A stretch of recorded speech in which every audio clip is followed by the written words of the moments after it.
It's a casualty with Aman and B. It's a casualty with Aman and B. It's a casualty with Aman and B. It's a casualty with Aman and B.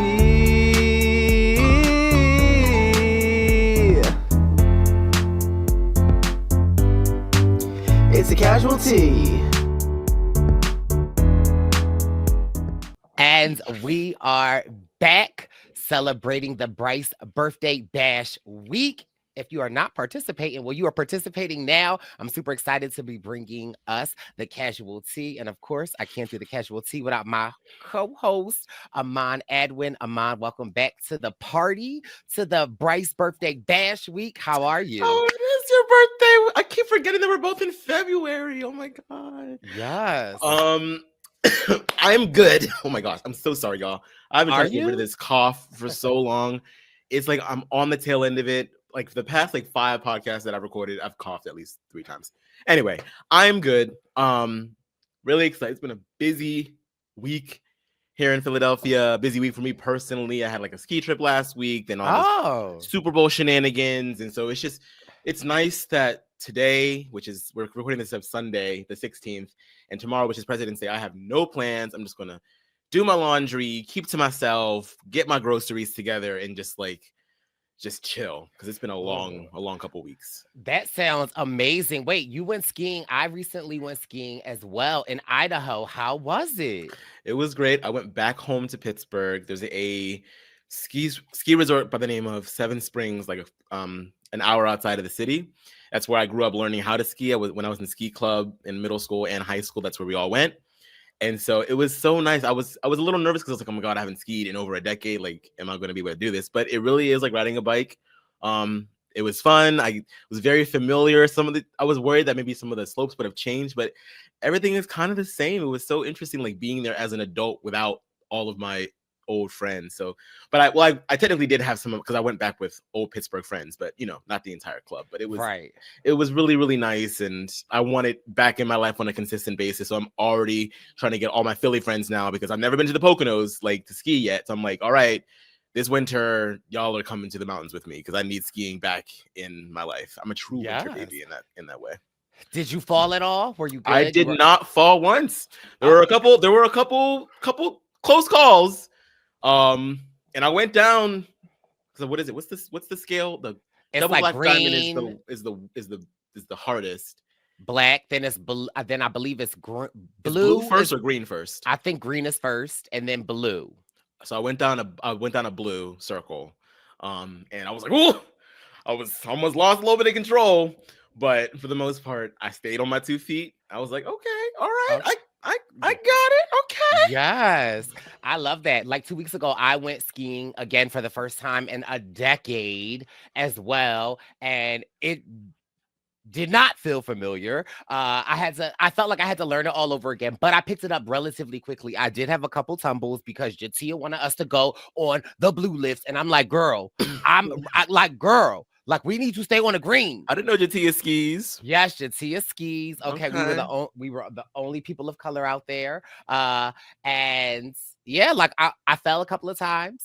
I maybe fell 3 times, but I got back up every time. The last time, I didn't know whether or not I was going to be able to get up, because again, it's on the blue slope, and Jatia's trying to take me away, and I'm like, girl, I likes to, but it was super fun. And so yeah, keep me posted on your ski trip. I don't know if I'm trying to go anytime soon, but for you. Well, I may, because it was expensive as hell too. Baby, I was learning that when I posted about my ski trip. First of all, I was like, it was interesting, the comments and the people that were DMing me. I didn't realize skiing was such a flex on social media. Oh, it is? Because it's expensive. It's a craft that a select few only really sort of partake in. And yeah, so it's literally like a flex. I didn't realize that so many people were hitting me up. I was like, yeah. I mean, it was expensive. However, when I was out in Idaho, out west, they were talking trash about us out east, our ski slopes. They said it's not the same. They said it's not, the snow is different. They said it's more icier. So I can agree with that. I mean, even though I've never skied any place else other than in Seven Springs, I know what they mean because even with it was cold enough that they had the snow guns on, so they were making their own snow there. But the way that they make the snow, it's kind of because it has to stay frozen, right? But it freezes over. So there were some parts of the slopes that had like this thin layer of ice on top of the actual snow. Mm-hmm. And I know like out there, like Colorado, Idaho, those real mountains, I can probably imagine that their snow is like probably, more what you'd be accustomed to. So I get it. I really would like to go out there. A part of me is like, damn, like since I've learned how to ski in Pittsburgh, am I not ready for the big leagues yet? But you'll be ready because I was ready. And you seem way more advanced than me, so I know that you would be ready. I can guarantee you're probably around the same. Like I know my way around a little. Like I can do a little pizza wedge. I can do a little J curve. I can do, I can do what I can. But like I'm not. There were people that were like there were kids like teeny like no more than like 8 years old that were just zooming down the hill, and I'm like, y'all got it. Like I don't know how. Y'all got it, but listen, the rule of thumb in skiing is you are worried for everybody in front of you, not behind you. So keep it cute. That's how I was going down the hill with my J's, okay? Because I was swerving. That's the only way you could really control it. But enough of our skiing. Again, go back. I know it really was so much fun. But when I tell you, my body, my shoulders still hurt, my sides still hurt. I'm like, it is the Brice birthday bash week, but I am definitely feeling the age. And if you haven't already, please make sure you subscribe to the Purple Pants podcast for my birthday. If you didn't get your baby boy anything for the birthday, you can subscribe to the Purple Pants podcast. You can subscribe to the Brice Izyah YouTube page. It would mean so much to me as I am celebrating my birthday week this week with you all. But we've got some casual tea topics to get into this week. So listen, let's dive right into them. Aman. We have been covering the Wendy Williams saga since its inception. Listen, not this. It's really not funny. It's really not funny, but this is okay. I just wasn't prepared for the visual.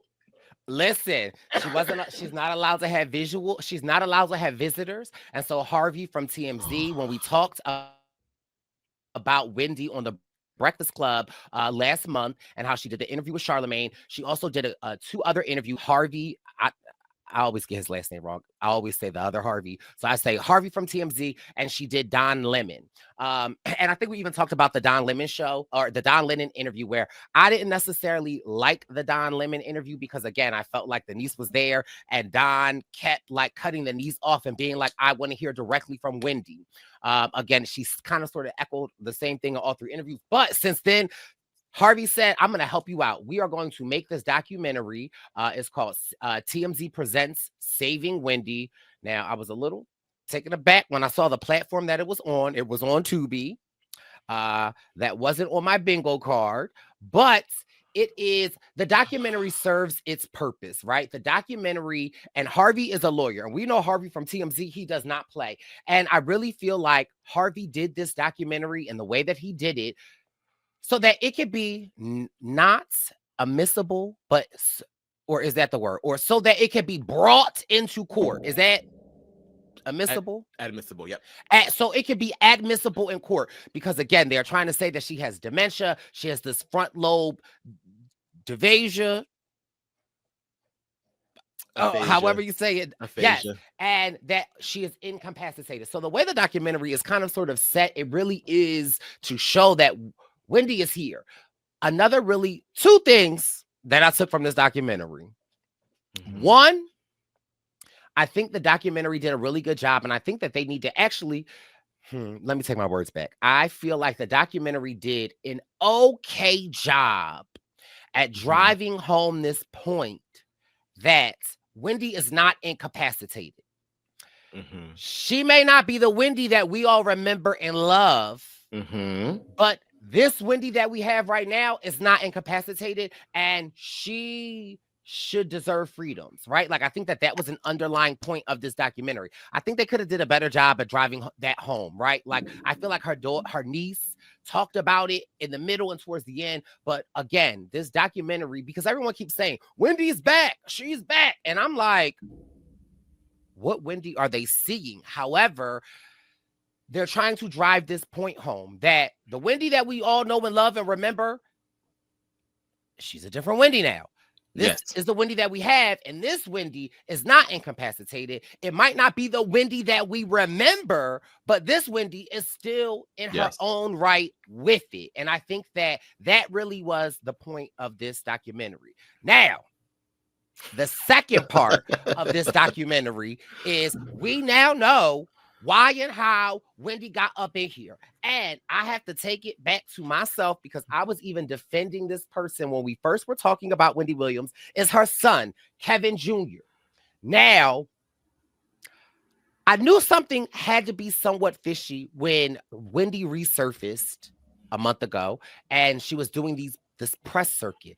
What I was always so confused about is why is it her niece Alex doing this? Why is her son Kevin not the one that is advocating for Wendy? I always thought that was like so interesting. And it's like, okay, has her son tried to go up to New York to see her? We know he's living in Miami. Like that raised some red flags. But now we know it be the ones closest to you. It was Wendy Williams' son that essentially initiated all of this conservator and guardianship. He was abusing his access to his mother's bank account. We all know, we saw that Lifetime documentary. Yes, Aman, we saw that Lifetime documentary. That's when she was in the conservatorship. Prior to that, she was in Miami with her son, Kevin. She says in the documentary that at a point in time, Kevin would have her phone. He wouldn't give it to her. Kevin was making $50,000, $100,000 withdrawals from her account. He introduced somebody to Wendy that is in her same age bracket. In the documentary, Wendy reveals that same person he introduced them to, she tried to call the bank to pretend to be her to get money out. So let's be clear. Wells Fargo did their job because it was the fact that her son was making these large amounts, no Wendy to be found. The bank had been trying to get in contact with Wendy, and it seems like her son, Kevin Jr., wasn't allowing it to happen. And so Wendy says she loves her son, but he's been a horrible person to her. And that's like, oh my God. Now, mind you, I still feel like Big Kevin and Little Kevin, they was in this together. That's what I feel like. I don't care what nobody says, but it's Kevin Jr. Ain't that crazy? I am gobsmacked right now because Wendy always spoke so highly of her son. And she always, amidst all of the stuff that was going on with her husband, her ex-husband, and all this stuff, she always just emphasized how much she wanted to protect her son, have her son retain this sense of normalcy, go to college, be young, make his own way. Always very proud of him. And it's coming out that he was the blame for this. That to me, she was already betrayed by his daddy. And now you're doing it too. I can't even, because clearly Wendy is having issues, she's having a few issues. Right. It feels like, so instead of caring for your mother, you decide to use that against her and make it be all her fault. She is the reason why she's in this conservatorship and not you. Yeah. And another thing the documentary talks about, or they lightly touch on, is that Wendy's drinking problem. And during the time that all of this was happening, we saw in the Lifetime documentary, she was drinking. And so she was drinking and she was a mess. And that also added to her incoherence and a lot of different things. And it seems like when she was still with her son, Kevin, she was drinking. And that's how he was able to kind of take these large sum of money out. They talked about how he tried to rent a boat for his birthday. That's supposed to be I don't know, say $15,000. He ended up renting a boat that was $137,000. Oh my God. Yeah, it be your own kids. And so And again, Wendy says that he's done some horrible things. He doesn't have the most savory people around him, but that's her son and she still love him. But again, now we have the answers. And I feel like it is important. Harvey from TMZ did a good job because these are some of the facts that we needed to know as the public. And if you want us to be advocating for free Wendy, like we wanted to know what started this all, right? Like there were just certain things. And so again, I like how in the documentary, because we know that since Wendy had did that press run with the Breakfast Club and Harvey and Don Lennon, the judge put a gag order that Wendy couldn't talk about to any media outlets. But they recorded this before the judge made the ruling, and I don't think they knew about it because, again, Wendy is just on the phone with Harvey, and she is in her prison, as she calls it, and they are just filming her as they are talking to Harvey. And so it's just really interesting. And a lot of the stuff that we are learning, and Harvey also goes in to say that the fact that they are saying that she is incapacitated, the fact that they're saying that this front lobe dementia that she has is progressing, is not going to get worse. Harvey then brings in a medical expert and then asks them, have you ever heard of alcohol-induced dementia? And they say yes. And they say the type of dementia that Wendy has and the alcohol-induced dementia, they look very similar. And so it shows. However, with dementia, you don't get better. With alcohol induced dementia, if you stop drinking, sometimes you can improve, sometimes you don't. Well, the good thing that Wendy is in this conservatorship and kind of in this lockup is that she's been sober at this point for 2 years. And so the fact that she clearly is more cognitively with it would and could lend to the fact that this could be alcohol induced. Another thing is, baby, when she went into this was 3 years ago. That's when she was drinking. We know this. Why hasn't there been an updated assessment done to reevaluate Wendy? And so at the end of the documentary, it does say that the Guardian has agreed to have Wendy reevaluated, although they don't believe that she will, the diagnosis will be any different. And we're recording this on Sunday. It looks like Wendy was able to make it to Miami for her father's birthday. Baby, if you have not already, you need to see these images of Wendy Williams in the airport in her motorized scooter. And here's the thing. You think she's capacitated? Ain't nobody could drive a motorized scooter with one hand. Wendy is driving the scooter with one hair, flicking her hair, that people are saying, hey, Wendy, and she can't help but to smile and just be so excited to be out. So yes, Wendy Williams is not operating on the same level that she once was. However, where she is operating, she does not need to be in as restrictive place that she's in. Her niece Alex says, yeah, there does need to be something done with the money, that like it's locked down. Only Wendy, and when Wendy could go through these proper channels, it can be approved. No one else can have access to it. However, she still deserves a life to be with her family, her friends, and not locked up in a memory unit. And so, yeah, this is, I'm saddened by this because the number one question that we had the last time was like, why is the family being cut off? I don't understand, like, why, like, where is her son? Why is this not a family affair? Why does it seem like she is by herself going through this? And now we kind of get why. Right. And my thing is, sorry, but why isn't the son fighting as hard as the niece?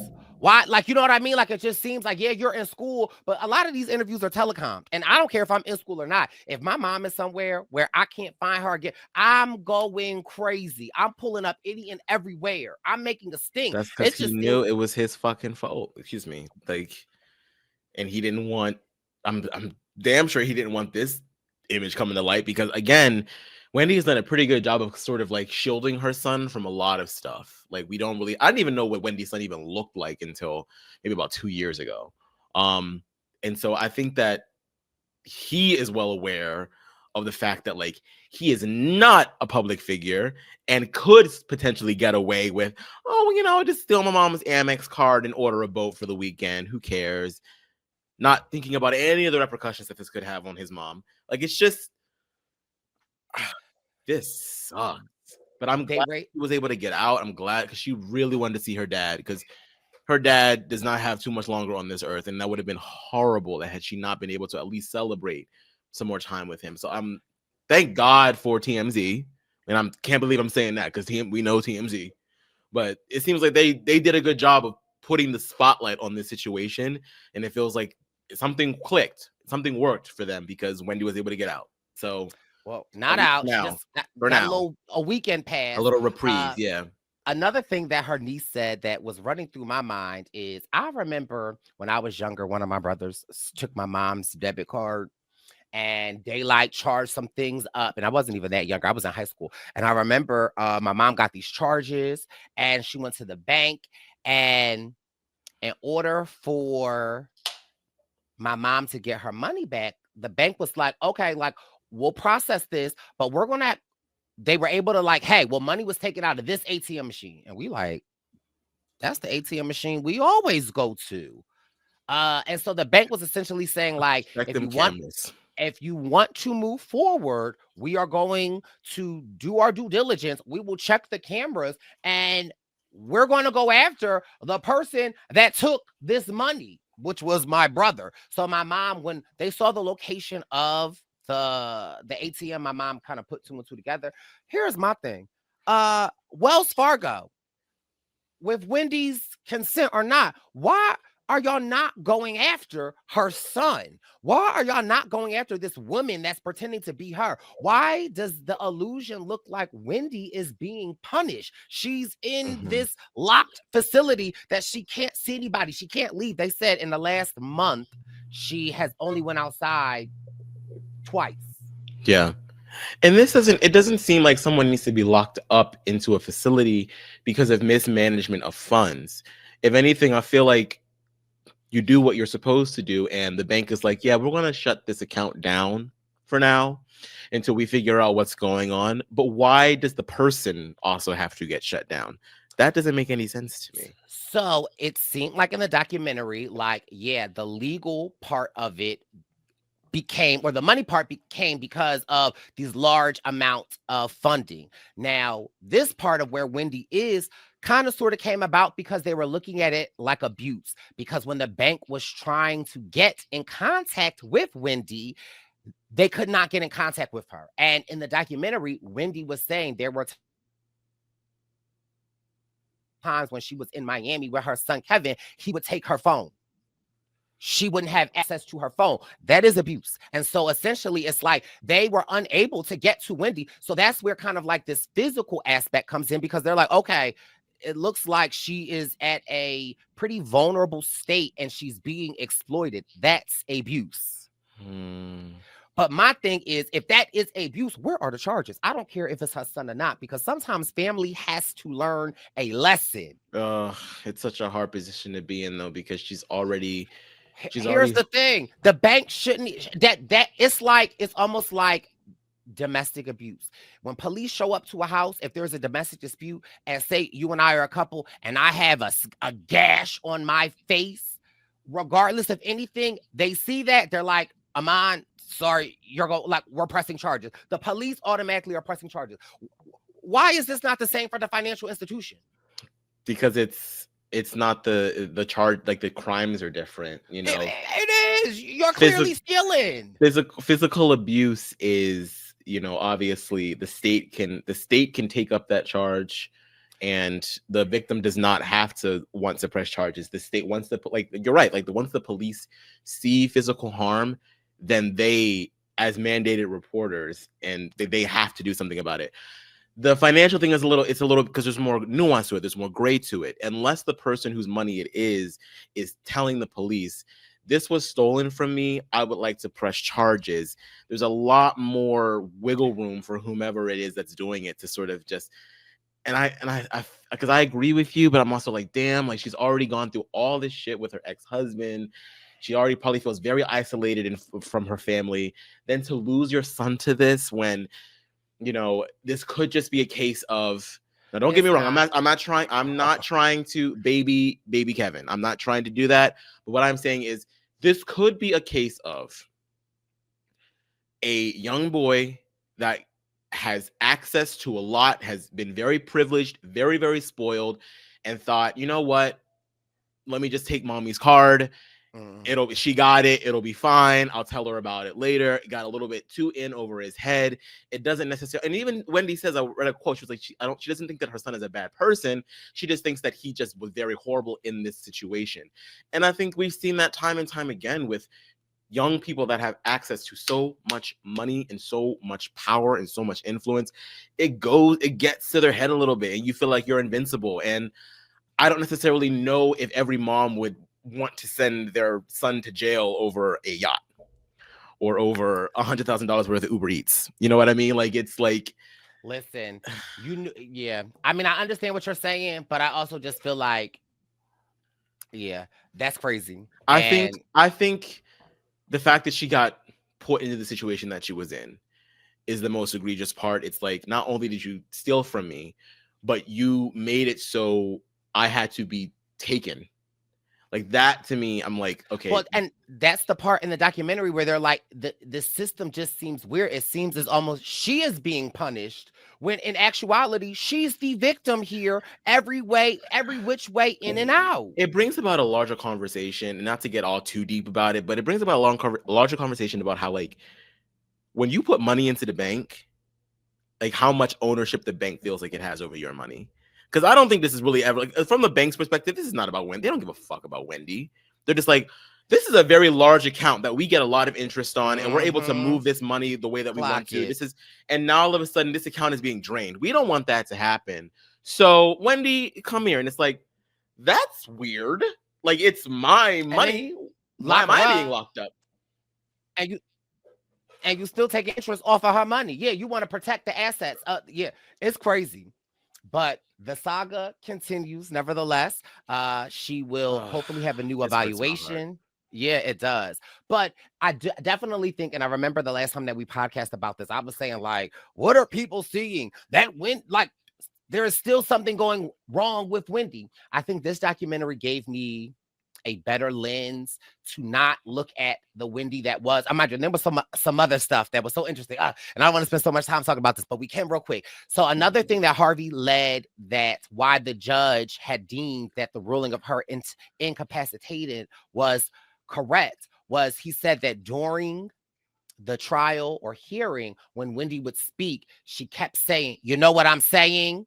And we see that she says it a lot with Charlemagne. She says it a lot in this documentary. But that the judge felt like she wasn't, like, speaking clearly. She couldn't understand. And she kept using the term, you know what I'm saying, to kind of fill in the blank that they didn't know what they were saying. And Harvey does kudos to Harvey, because Harvey pulled up about 80 Wendy Williams TV show clips. And if you were a Wendy Williams show watcher like I was, you know what I'm saying is a part of Wendy's vocabulary. Like, she uses it all the time. Now, mind you, does she use it a lot more now? Absolutely. But again, it's something like, when you know something, it changes the story, right? Like, so if you don't know a person, all they're saying is, you know what I'm saying, you know what I'm saying, you know what I'm saying, you're like, oh, okay, this doesn't make sense. However, if you know a little bit more about the person, then you're like, okay, well, actually, this was in their vocabulary. They did use this. It does seem a little exacerbated, however, but it's still her. Right. It's still she's functioning. Still there. She's still forming thoughts and communicating thoughts. I just think, it's just one of those things where, and again, this isn't like victim blaming. It's more so, it's the unfortunate reality of, there is a lot of shit that Wendy has gotten herself into over the years. So I think in, like, the matter of public opinion, the amount of leniency that you're willing to show somebody like Wendy, I feel like, is very diminished already. On top of the fact that she's a Black woman, she's a successful Black woman. You start there first, and then you just think about, like, the amount of grace that people are willing to give to someone who has, and she was self-admittedly would say, that she's harmed a lot of people with her show. She has made life difficult at some of people's most difficult moments of their life. She made it worse by some of the commentary that she would have. So I feel like there's like already an image out there of who Wendy is as a person, that, when someone is saying, like, oh, yeah, she seems to be a little bit off, you're just far more likely to just jump into that, as opposed to being like, okay, well, yeah, Wendy's, she's controversial, but, like, let's be honest about what's going on here. Like, Who is spending the money? Where is the money coming from? What is the proper recourse of action? Do we need to, like, does she need to be locked up in this way? Why can't she talk to people? I don't understand. Like, and okay, first of all, Harvey was pulling up the facts, Aman. Harvey pulled up some of the court document, and that was another smart thing that Harvey was doing was, clearly Wendy can't talk about this. And so Harvey will pull up things that are public knowledge. And he would say things, but also the judge says that Wendy should be in a least restrictive, she should be in a least restrictive setting where it will maximize her independence. And again, so it's showing that what is in the court order and what is happening, the math ain't mathing. Something is going on here, and it does look like the Guardian is hiding something, or what? It's shady, to say the least. But listen, we will keep you updated on any Wendy news. Here we ain't scared to do a special podcast about it. Now let's talk about another confidence, strong Black figure in our pop culture, Miss Beyoncé, Giselle Knowles Carter. Yeah. Okay, now mind you, the fans are reading Beyoncé up. Okay, the fans is confused. The fans want to know, Beyoncé, do you owe the IRS money? What's going on here? Because after this whole mess with Ticketmaster, where we know that Ticketmaster was trying to price gouge on the BeyHive pre-sales, because tickets that are normally $300, $400 and the BeyHive pre-sale $700, $800. And the BeyHive is like, oh no, what are we going to do? We got to get these tickets. We're going to get the tickets. Then the next day, when people like me participated in the pre-sale, the city pre-sale, and the Verizon, we're like, these prices seem to be like what we expected them to be. So people are going off, and people are saying like, Beyoncé, we ain't got it. We ain't got it. Then this weekend, Beyoncé had the nerve to drop a perfume ad on her Beyoncé Instagram. Not you asking for more money, Beyoncé. See, here's the thing when it comes to consumerism, and I feel like I have enough media literacy to understand when people are being a little bit more hyperbolic, a little bit more sarcastic with their commentary about this kind of stuff. But I'm like, every time there's a Beyoncé concert and the tickets drop, and there's so many people that are like, now, don't get me wrong. I could be speaking from a place of privilege where I have a little bit of a disposable income, not a lot. I'm not rich. Okay, I'm not rich. I am not rich by any means. I am struggling with everybody else. Okay, maybe not to the same degree, but it's hard out here. Okay, money is tight. But I feel like so many people over exaggerate. Don't get me wrong. Price gouging is a thing, but when I logged in to check out some of the seats, I was like, if you don't want to break the bank at this concert, you don't have to. There are I feel like it's just those people, when people say stuff like that online, it's like, okay, so what tickets were you going for? Because if you were going for Club Hoedown and you signed up for the pre-sale, but you showed up an hour late to the pre-sale, what did you think was going to happen? If you're trying to be in the BeyHive section in the honey pit, it's like, what did you think was going to happen? But if you just want to go for a nosebleed, you can get a ticket for $100. Listen, on that BeyHive pre-sale of mine, because I was in there, those nosebleeds, some of them was $1,200. It's not her. It's not Ticketmaster. It's people getting in there, buying them, and then immediately reselling them. So the pre-sale, and again, pre-sale tickets, of course, are going to be a hot commodity, and they think it's the psychology of the consumer, right? Ticket scalpers go in there thinking, okay, there's all these people that have these codes. They feel like they're going to be exclusive. So let me go in there, buy the tickets up, and then set the tone. Because you're thinking, well, I have to buy the ticket now because I have to, because this is the pre-sale, so I might as well. It's like, no, bitch, these are the only tickets that are available right now. If you really didn't want to break the bank, fuck the pre-sale, wait until the general admission, and you will get a ticket that is a lot cheaper. You don't have to you have to just be aware of how people like to run these scams and make a little money for themselves. It's not Ticketmaster. It's not Ticketmaster does have. Well, they do have some culpability. They have to be a lot better about these resellers, these people that come in and buy tickets and then immediately resell them. I feel like you have to flag that kind of account because clearly they're not here to buy. How can you flag that account when people are accusing Ticketmaster of being the people going in there and buying them and reselling them? That's true. So I'll rescind my statement. It could be Ticketmaster. We don't know exactly what's going on with them. I will rescind that. Why But is there only one place to buy tickets? Why? Like, I'm just confused. Like, yeah. I thought, ain't this supposed to be a place where we can't have monopolies? This is a clear monopoly. But regardless, I agree. Regardless, the Cowboy Carter tickets were secured. I did have to, return the tickets. Now, mind you, now this is going to sound crazy, Aman. I don't need you to call my mom's banking facility, but I did buy relatively expensive tickets on my mom's credit card the first BeyHive day. Okay. Wow.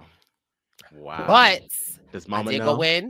go into my City card presale, and I was able to get them for much cheaper, and I was able to request a refund from Ticketmaster. I did tell my mom, we can keep these tickets and we can resell them because they will go. But my mom said, put my money back. I said, okay, your money's getting put back.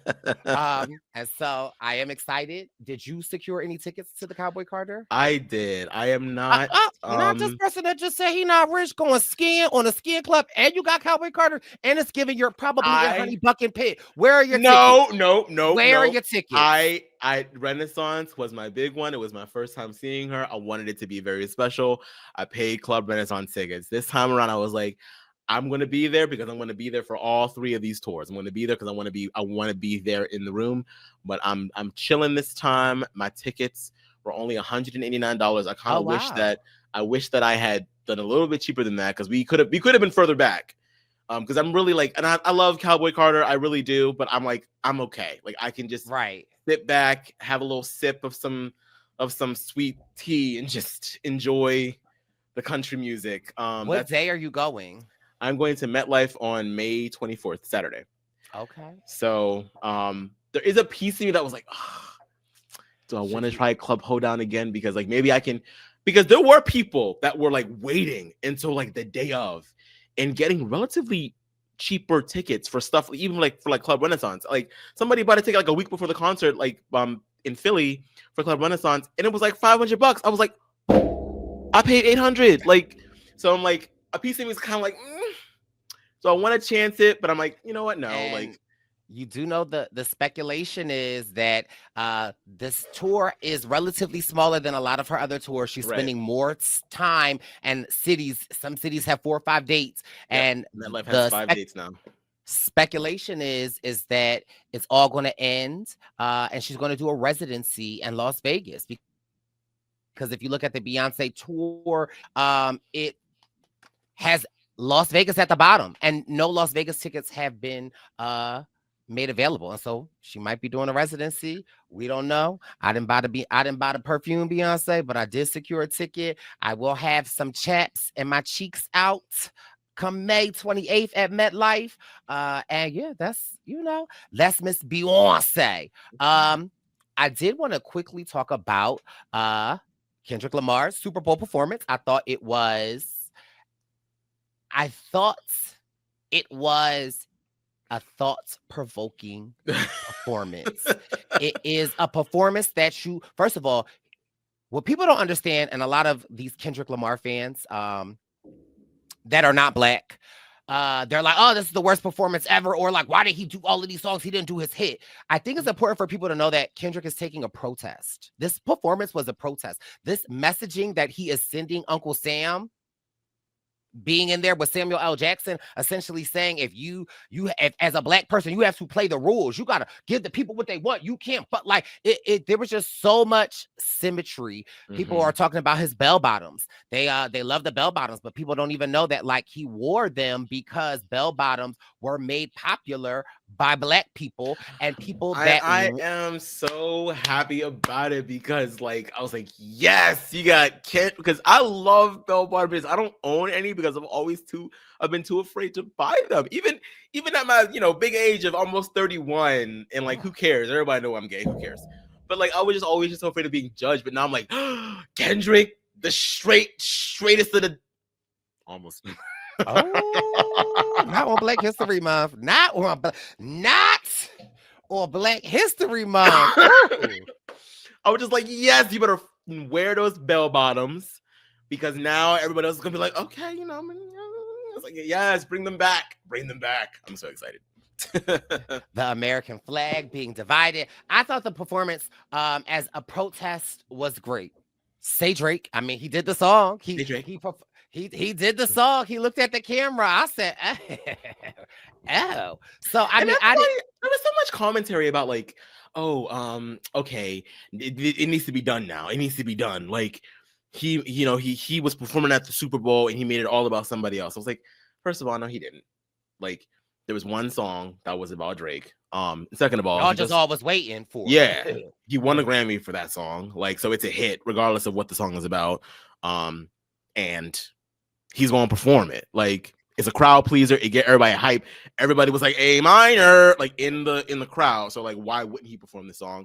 And he can perform that song as much as he wants to. Like, it's his damn song, and Drake started it. So it's just like, wake it up. Like, get over it. Serena Williams crip walking on the Super Bowl performance wasn't on my bingo card. But listen, she was an ex of Drake's. Drake did talk about her or her husband. So I mean, listen, it's chess, not checkers. And so I think, yes, because she's trying to play it off as if it has nothing to do with Drake. I'm like, girl, this ain't no LA thing. We know you from LA, but girl, listen. She was like, I would have never been able to do that at Wimbledon, girl. Well, you did crip walk, and it was horrible, and that's why you wanted to redeem yourself, sis. You're not slick, but listen, we love you, Serena. But we're like, and again, there are a lot of people making fun of her, and I loved how a lot of people were like, well, we're not going to do on Black History Month. Is this Black woman that actually looks really good and she was killing it. Like, we're not going to be making fun of how she looks and different things. And I agree with that. Because sometimes, well, never mind, because I was about to be a hypocrite.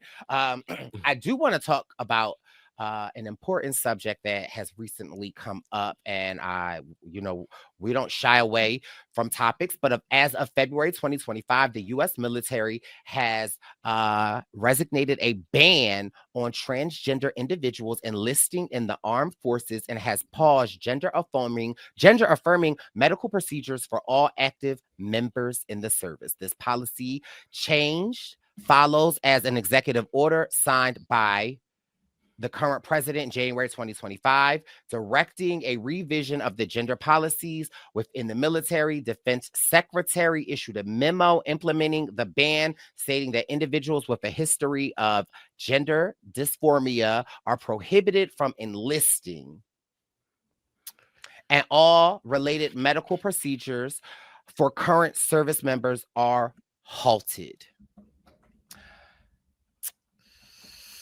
Okay. I'm going to just say this, and I'm going to just say this real quick. Transgender individuals make up 1% or less than our population. Y'all are targeting the wrong 1%.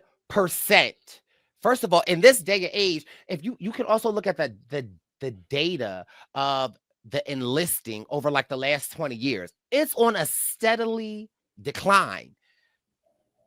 Y'all shouldn't be turning away anybody that wants to enlist in our armed forces.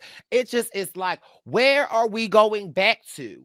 It's like you ran on this platform of hate. You ran on this platform of hate on the transgender community that has done nothing, that's minding their business. Meanwhile, there's an oligarchy happening. There is people holding press conferences. Like, it's just like the price of eggs is $30. When are we going to get to what is important?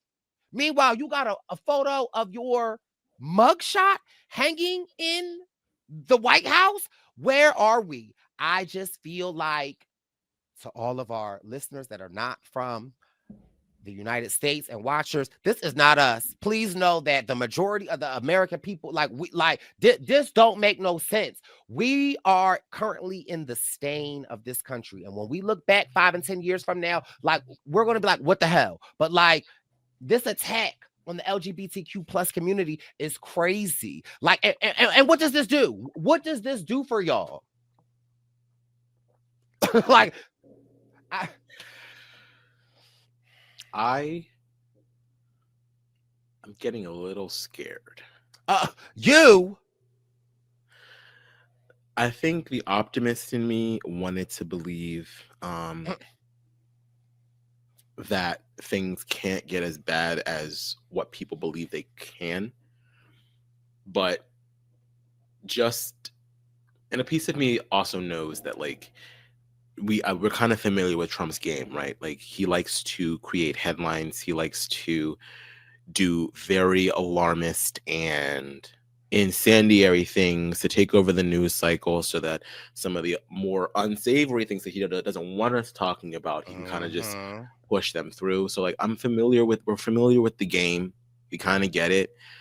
But there's something like weird about this one, because this kind of ties into the other topic of like Google removing, Black History Month from the calendar, Pride History Month from the calendar, Hispanic Heritage Month from the calendar, all this stuff. And someone had responded to that and saying like, oh, well, this has kind of been done in the past before. It's kind of because they kind of just, Google is just taking the position of they just want to remain neutral because they're not neutral. They're a global calendar, and therefore, but I'm like, okay, but I have no problem with other holidays from other nations listed on the calendar either, because I'm like, oh, to me, I'm like always like, oh, what's that holiday? And then I look it up, I'm like, oh, that's interesting. Like I've never felt like I'm being made to celebrate another holiday just because it's on the calendar. Like I'm not Jewish. I don't celebrate Hanukkah. I don't have a problem with it being on the calendar. Like I'm not of Indian descent. I don't celebrate Eid. No problem with it being on the calendar. And so all of this stuff and this transgender ban and not allowing transgender women in sports, and this is all what Trump is. He said he was going to do this, and he wants to do it to appease his base so that they believe that he is doing something for them. But like you said, it is something that is so minuscule, and it's a problem that has been just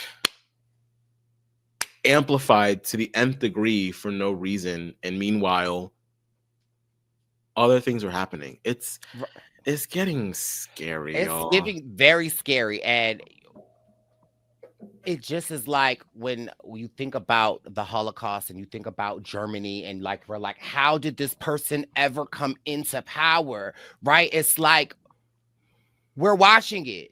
And then you have Elon Musk in the Oval Office standing next to the president asking questions, answering questions.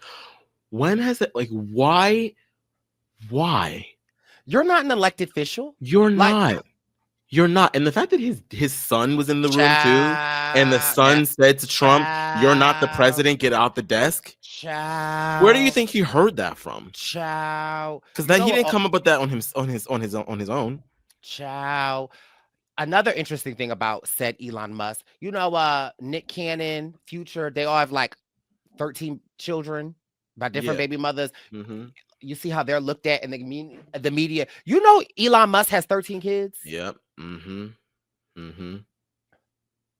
First of all, never mind. This man has very serious issues, guys. And I think it's time that because in the beginning, when he was kind of just the cool guy that was sending people to Mars, not cool. He was not cool. And everybody was saying, like, like he's just a little weird. He might be a little bit on the spectrum. Like, let him be. The man has issues.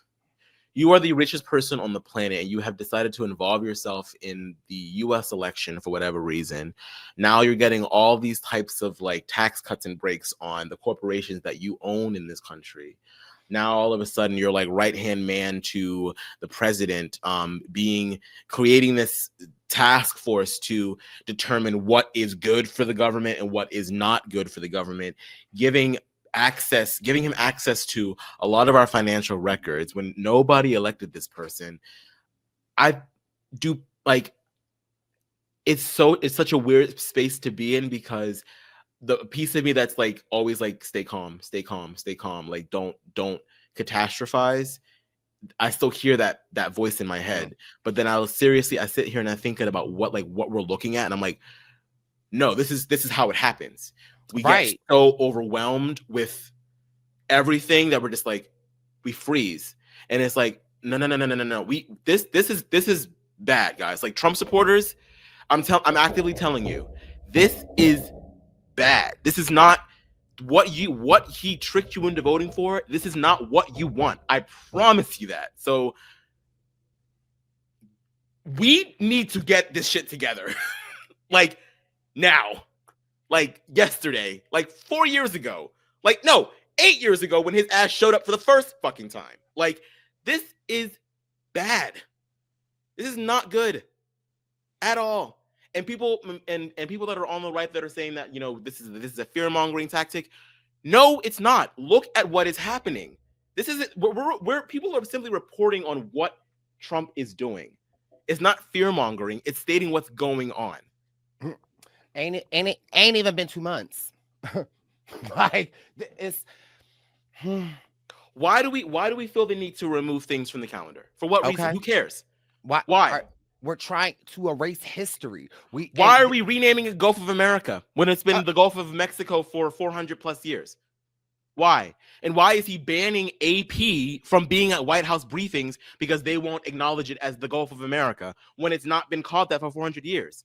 Since when is it okay for the president to say this particular news organization cannot come to the White House to get this respected global news organization that is considered to be one of the most unbiased out of all of them is now not allowed to come to the White House because they won't call it the Gulf of America? But 4 years ago, you guys were saying, oh, you know, you're forcing us to say cis and trans and all this. This is very imperialistic use on language. But he's doing the same thing. And like, where are all of y'all that were saying no, AP should be allowed to be here because why? And first of all, they didn't not call it the Gulf of America. They reported on what was going on. They said President Trump wants everyone to call it the Gulf of America, what was formerly known as the Gulf of Mexico. That is what happened. So them reporting on that all of a sudden is them not ascribing to the situation, and they shouldn't have to because there are other countries that don't call the Gulf of America the Gulf of Mexico. They might not even call it the Gulf of Mexico. They might have their own word for it because we all are from different places of the world and say things differently. So why do I have to call it the Gulf of America because you want me to? Like, and then, oh my God. And I watch The View. I'm so sorry, Brice. I watch The View every fucking day. And Alyssa Farah Griffin, the new conservative host on The View, like, you know, I appreciate her a lot of the time. I kind of, you know, the reality is that Meghan McCain should have never left because she was the only one that really, she was annoying as hell, but she at least would like come here and like be stalwart in her opinions about what was going on her side of the lane. But I'm like, okay, so you, Alyssa, you're sitting here trying to come up with reasons as to why this makes more sense. Like, oh, well, you think about it, the Gulf of America actually makes more sense because it is sort of like of North American land. It's in the continent of America. So it makes more sense to call it the Gulf of America as opposed. No, it doesn't. You are sitting here trying to legitimize and logic your way through this when you could easily just say, this is authoritarian behavior. It's ridiculous. Yeah.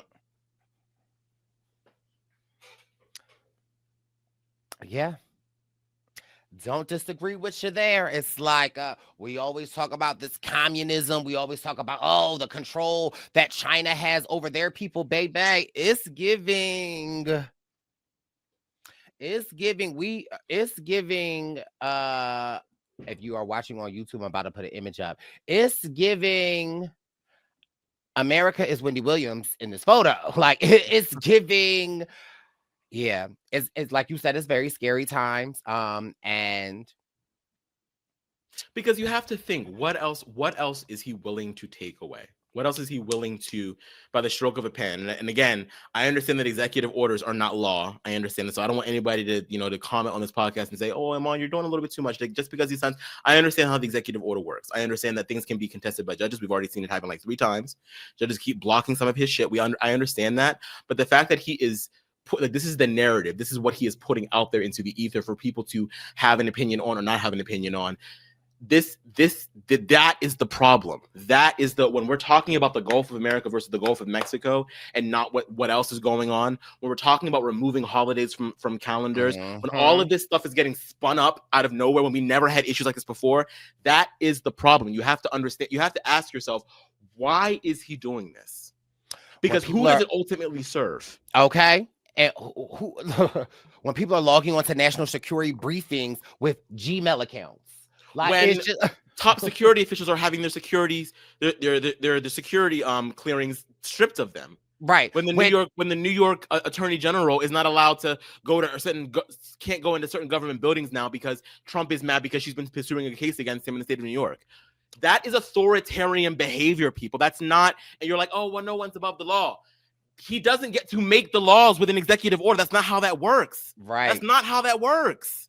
Or him firing the people that protect our nuclear ammunition, and then realizing that he fired them and then trying to hire them back now. It's like, what is going on in our country? Like this, it's a very crazy time. Aman, is very scary. And I think that it's important that we speak out. And not only that we speak out, but like there needs to be something, because at this point, this is different from left wing, right wing. Like this is like, we are watching a horror movie and we're in it. We're the main people in it. It is really scary. And again, we here on Casual Tea, we talk about it all. And so we're going to talk about these topics. We can agree to disagree. We don't have to disagree. But like, it's like, y'all have to see that like what is taking place here is not normal. It's scary. We have a like... It's like, have you seen that? It's a song on TikTok. It's like this black guy was singing, "We're living in a hostile government takeover." We got like, it's like literally that song keeps playing in my head. Like we are witnessing a hostile government takeover in front of our eyes, and they are pulling the wool. Like they control our social media. You saw all of those people sitting at his inauguration. All of the tech people, Google, Amazon, Tesla, like all of these people, they control what we see. It's scary. I don't want to harp too much on it because it's just, yeah. Any final words? Yeah, it's just, yeah. I don't know, y'all. This one doesn't feel good. This one doesn't. The first time was crazy, and it was, you know, he did a lot of similar things as to what he's doing now. But when I think back about his first presidency, you know, there was so much resistance because people were just so like, what is going on? And there was more Republican resistance as well, because the Republican Party still they weren't ready to fully give up their party to this newcomer that was just calling the shots. And then COVID happened, which really took the center stage. And so I feel like there was a lot that had to happen with that like he did not get to do all the stuff that he wanted to do. But now this time where he has, you know, appointed all these judges that he wants, and it's just like he's pushing the boundaries. He's trying to test to see how far he can go with some of these executive orders. And that, to me, guys, that is a red flag. When a president feels the need to really test the limits of his power and not respect the 400 years of precedence of checks and balances and all that, you really have to think about, is this really the person that you want in control? Because I promise you, it's not. This is not what you want.